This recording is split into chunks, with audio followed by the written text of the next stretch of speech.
Catherine, everyone's staying home due to the ice storm. Christmas dinner is canceled. Stay safe. My mom's text read. I stared at my phone in disappointment but understood. After all, Nashville winters can be dangerous. What I didn't know then was that this simple text would unravel years of family deception and change my life forever. My name is Catherine, and I'm 32. I'm an accountant, and until last Christmas, I thought I was just the different one in my family. The quiet, career-focused sister who didn't quite fit in with their loud social gatherings. My younger sister Anna was always the star, the one who could do no wrong in our parents' eyes. That Christmas morning, I settled in for a quiet day alone. I made myself hot chocolate, turned on some holiday movies, and tried to stay positive despite the loneliness. Around 3 p.m., I was scrolling through Instagram when my heart stopped. There it was, a fresh post from my cousin Nina. Perfect family Christmas at Anna's, so blessed to have everyone together. Family traditions, Christmas dinner.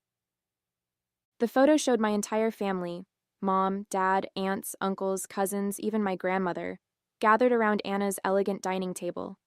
They were all smiling, wearing festive sweaters, clearly enjoying the celebration they had deliberately excluded me from. Through the windows in their photos, I could see clear, sunny skies. There was no ice storm. There never had been. My hands shook as I scrolled through more photos. There was my dad carving the turkey, my mom arranging her signature Christmas cookies, my little nieces and nephews opening presents. The ice storm excuse was a complete fabrication, a convenient lie to avoid telling me I wasn't welcome at their perfect family gathering. I felt sick to my stomach as the truth sank in. All those times they'd told me events were canceled, all those intimate gatherings I hadn't been invited to. How many of them had actually happened without me? How long had they been coordinating behind my back to exclude me while pretending to care? The next morning, my phone rang. It was my mother, acting as if nothing had happened. "Hi, honey. Hope you had a nice, quiet Christmas. We missed you." The casual cruelty of her words made my hands clench into fists. This was the moment everything would change, though I didn't know it yet. Growing up in our family home, I always tried to be the good daughter. I helped my mom with chores, maintained straight A's in school, and even gave up my dream of attending art school to pursue accounting because my parents insisted it was more practical. Meanwhile, my sister Anna could do whatever she wanted. When she dropped out of college to become a yoga instructor, my parents called her brave. When I worked overtime to help them pay off their mortgage, they barely acknowledged it. I remember one particular incident that should have opened my eyes sooner. 3 years ago, when my dad needed surgery, I took 3 weeks off work to help care for him. I cooked, cleaned, drove him to appointments, and managed his medications. Anna showed up once, stayed for an hour taking selfies with him for social media, then left claiming she had a yoga retreat. Yet somehow, in my parents' retelling of that time, Anna was the supportive daughter, while I was just doing the bare minimum. My extended family wasn't much better. At every gathering, my aunts would praise Anna's free spirit while asking me when I was going to loosen up and learn to enjoy life. My accomplishments at work were dismissed as boring, while Anna's latest adventure teaching yoga in Bali was the talk of every family dinner.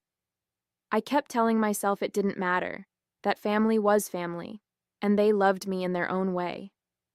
Even last month, I spent hours helping my mom prepare for Thanksgiving, only to hear her tell everyone that Anna had done all the work while I just sat around. I swallowed my hurt and kept quiet, just like always. When Anna announced she'd be hosting Christmas this year, I offered to help with the planning and cooking. She brushed me off, saying she wanted it to be perfect. I should have seen the signs then, but I was still trying so hard to believe in the fiction of our happy family. The truth is, I've spent my entire life trying to earn their approval, making excuses for their behavior, and pretending not to notice when they excluded me from spontaneous family gatherings that everyone else somehow knew about.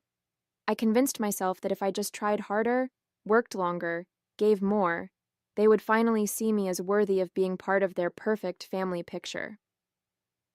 "Hi, honey. Hope you had a nice, quiet Christmas. We missed you." My mother's fake cheerfulness made my stomach turn. I gripped my phone tighter, staring at the Instagram photos still open on my laptop, evidence of their perfect family gathering that I'd been deliberately excluded from. Really? I managed to keep my voice steady. Because Nina's social media posts show everyone had a wonderful time at Anna's house, everyone except me. The silence on the other end was deafening. I could almost see my mother's face, that familiar expression when she's been caught in a lie, but is already formulating excuses. "Oh, well," she stammered. "Anna organized it last minute, and you know how you can be at gatherings, always so quiet and making everyone uncomfortable. We just thought—" "Thought what?" I pressed. "That it would be better to lie to me? To make me spend Christmas alone while pretending everyone else was doing the same?" "Don't be so dramatic," my mother sighed. "We were trying to avoid any awkwardness. You know how Anna wanted everything to be perfect." That's when it hit me. All the past, canceled events, the times plans had mysteriously fallen through, the family photos I'd see later on social media. This wasn't a one-time thing. This was a pattern. "How many times?" I asked, my voice barely a whisper. "How many other gatherings have you lied to me about?" Another telling silence. Then, "Catherine, you're being oversensitive. This is exactly why—" "Why what?" I cut her off. "Why you exclude me. Why you pretend I don't exist unless you need something. Why Anna gets to be the perfect daughter while I'm treated like an inconvenience?" "That's not fair," my mother protested. "We love you both equally. It's just, Anna puts in the effort to be part of the family. You're always so busy with work." I laughed bitterly. "Busy with work? You mean busy helping pay your mortgage? Busy taking care of Dad after his surgery? That kind of busy?" "Listen," my mother's voice turned stern. "If you're going to be like this, maybe it's better if we give each other some space. Call me when you're ready to be reasonable." The line went dead. I sat there staring at my phone as 32 years of memories suddenly shifted into sharp, painful focus. Every excuse, every dismissal, every misunderstanding, it had all been intentional. I wasn't the problem. I never had been. That was the moment I stopped making excuses for them. The moment I finally saw the truth. I didn't have a family. I had people who shared my DNA but treated me like an afterthought. After that phone call, something inside me snapped. I was done being the family doormat. I opened my laptop and started writing an email to my entire family: parents, sister, aunts, uncles, cousins, everyone who had been at that Christmas dinner. My fingers flew across the keyboard as years of pent-up feelings poured out. "I've seen the photos from Christmas dinner," I wrote. "The dinner I was told was canceled due to an imaginary ice storm. I want you all to know exactly what you've done. You didn't just exclude me from a family gathering. You coordinated an elaborate lie to make me spend Christmas alone." I attached screenshots of my mom's "stay home, everyone's doing the same" text messages alongside the social media photos showing their celebration. I hit send before I could second-guess myself. The responses started flooding in almost immediately. My Aunt Marie claimed they forgot to tell me the plans had changed. Uncle Robert suggested I was overreacting. My cousin Nina, whose posts had exposed their lie, quickly deleted all the Christmas photos and sent me a message saying I was causing unnecessary drama. Then came Anna's response. A long, condescending email about how I never make an effort at family events and how she just wanted one perfect holiday. She even had the audacity to suggest that excluding me was for my own good because I obviously don't enjoy family gatherings. But it was my parents' reaction that truly showed me who they were. Instead of apologizing, they went on the offensive. My mother started calling mutual family friends, spinning a story about how I was having some sort of breakdown. My father sent me a stern email about respecting family privacy and how airing our dirty laundry was unacceptable. "You've really done it now," Anna texted me. "Mom's crying, everyone's upset, and it's all because you couldn't just accept that maybe you're the problem. This is exactly why we didn't want you at Christmas." I felt like I was living in an alternate reality. They had deliberately excluded and lied to me, yet somehow I was the villain for exposing their behavior. The more I stood up for myself, the more they twisted the narrative. When I refused to back down and apologize, they escalated. My mother started showing up at my workplace unannounced, causing scenes in the lobby. Anna began posting vague social media updates about toxic people and choosing peace over family. My father threatened to cut me out of his will if I didn't get in line. Instead of intimidating me, their actions only confirmed what I had finally realized. This wasn't a loving family protecting itself from a difficult member. This was a toxic system desperately trying to maintain control over someone who had finally stopped playing by their rules. I decided then that I needed to do more than just expose their lies. I needed to completely break free from their manipulation. Little did they know, I was already forming a plan that would show them exactly what happens when you push away the one person who had always been there for them. A week after my confrontational email, I received an unexpected message from Rachel, an old family friend who had retired from managing my parents' finances years ago.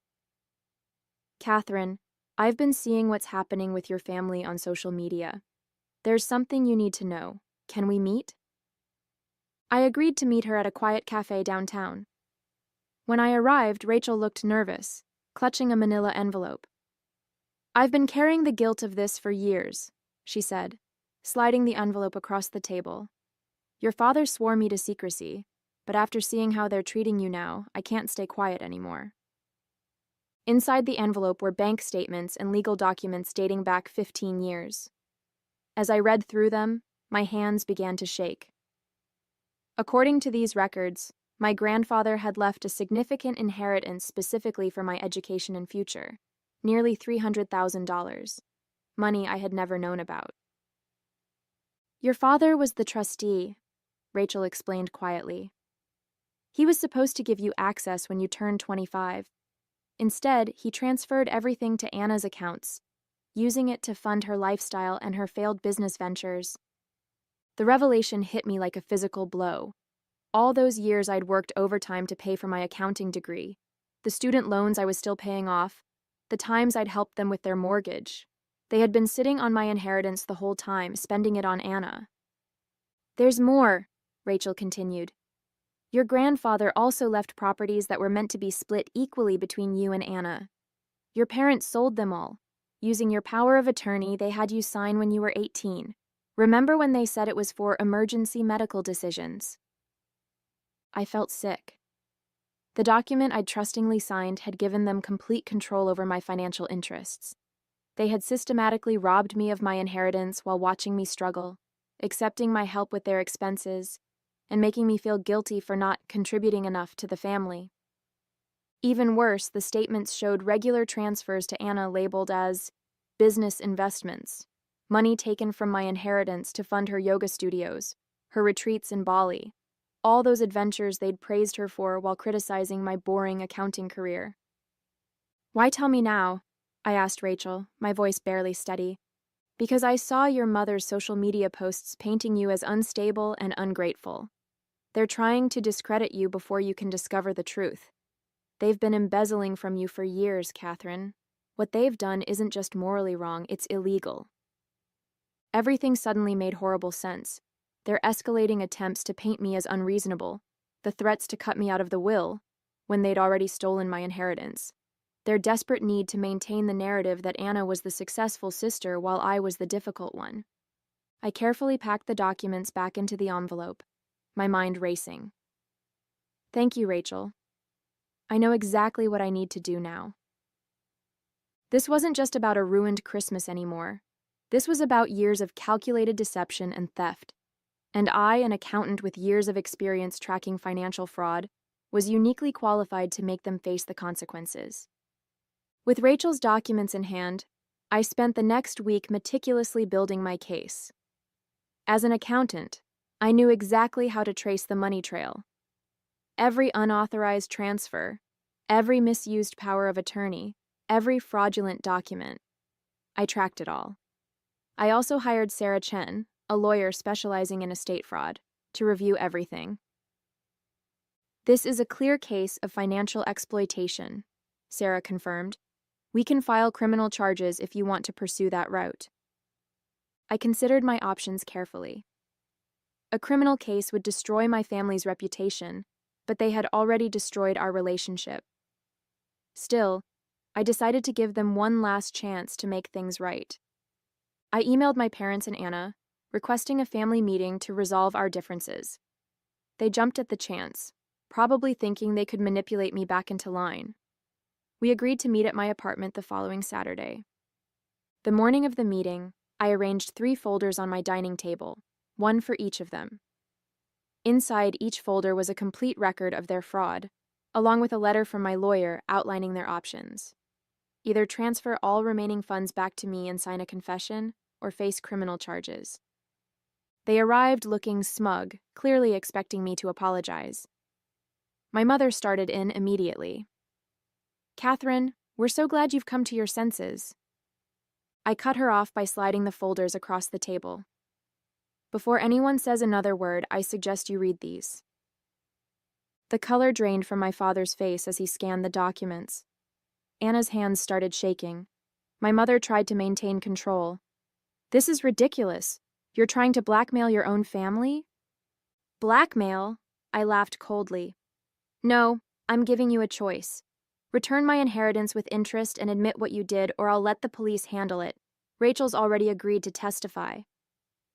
"Rachel had no right," my father started.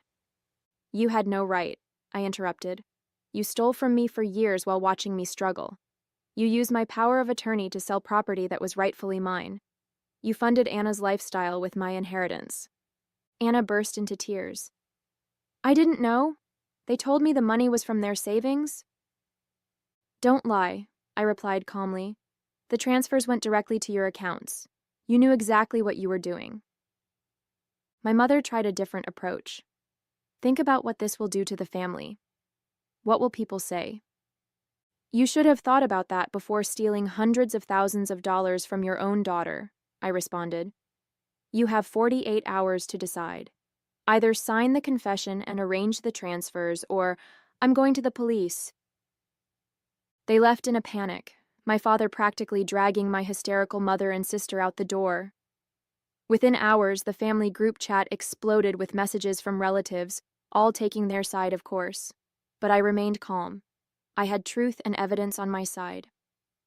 "The ball's in their court now," I told Sarah over the phone that evening. "But something tells me they're not going to make the right choice." I was ready for whatever came next. After all, they had already given me the greatest gift, freedom from their manipulation. The 48-hour deadline came and went. Just as I expected, my family chose pride over honesty. They didn't sign the confession or arrange any transfers. Instead, they tried to destroy evidence, closing accounts, shredding documents, and even attempting to pressure Rachel into retracting her statement. What they didn't know was that I had already submitted everything to the authorities. The morning after the deadline passed, I formally filed charges. By afternoon, the police were at their doors with search warrants. I watched from my office as the story unfolded. My father was escorted from his workplace in handcuffs. Anna's yoga studio was seized as an asset purchased with stolen funds. My mother's carefully curated social media facade crumbled as she was arrested during one of her charity committee meetings. The family group chat exploded again, but this time with a different tone. Relatives who had dismissed my claims were suddenly quiet, as the evidence became public record. The local newspaper ran a story about the prominent family's fall from grace. All their years of maintaining perfect appearances ended in a single day. My phone buzzed with a text from Rachel. "You did the right thing. Your grandfather would be proud." She was right. This wasn't about revenge anymore. It was about justice. As I watched my family's carefully constructed lies unravel, I felt no joy, only relief. The truth was finally out, and I was finally free. 1 year later, I sat in my new home in Denver, watching snow fall outside my window. The court case had concluded months ago. My father and mother both took plea deals, agreeing to pay restitution. Anna's yoga empire had crumbled, and she'd finally gotten a real job as a receptionist. The perfect family image they'd worked so hard to maintain was gone forever. Most of the relatives who had enabled their behavior for years stopped speaking to me. But surprisingly, I found I didn't miss them. Instead, I had built a new support system, genuine friends who valued honesty over appearances, colleagues who respected my work ethic, and even a few distant cousins who reached out to apologize for their past behavior. Rachel came to visit me last week. Over coffee, she handed me an old photo album she'd found while cleaning out her office. Inside were pictures of my grandfather and me, moments I'd almost forgotten. In one photo, he was teaching me to fish, both of us laughing at something long forgotten. "He always said you were the strong one," Rachel told me. "He knew they favored Anna, but he believed you would overcome it." I touched the photo gently, remembering his kind smile. He had tried to protect my future through that inheritance, and though it had taken years, his final gift had ultimately given me something more valuable than money: the courage to stand up for myself and the freedom to build a life on my own terms. Sometimes the best revenge isn't about getting even, it's about getting free.